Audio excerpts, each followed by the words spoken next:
You can look at eras of like cycling, right? The height of EPO, and then you look at the power output of riders on the, the hardest climbs, and you look at them now and you say, boy, have guys just stopped training as much since then? No, I mean, it makes a big difference. And so I think basically in the Tour de France, you saw that.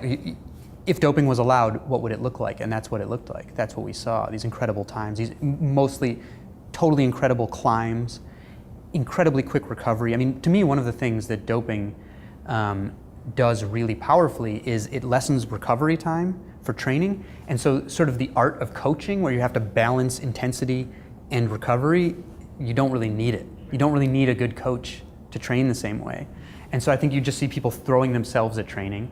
Some people would probably get hurt and all those things, they'd be overtraining, but the people who came through would be like absolute monsters, basically. And so I think all the rest of the sports would basically look like what the Tour de France looked like, with you'd be looking at things and being like, really, can I believe this? And it would be impressive, but I think we've pretty clearly decided that we aren't trying to get the athletes, at least at the moment, who are the absolute best that they can be, or we would legalize doping, right? But if we think there's something different in sports than there is in, say, WWE wrestling, and I think there is, then I think we're never going to go quite to that point of just allowing everything. And then there's the question of how much do people care, right? Like Von Miller, who was a Super Bowl MVP a couple of years ago, served a suspension.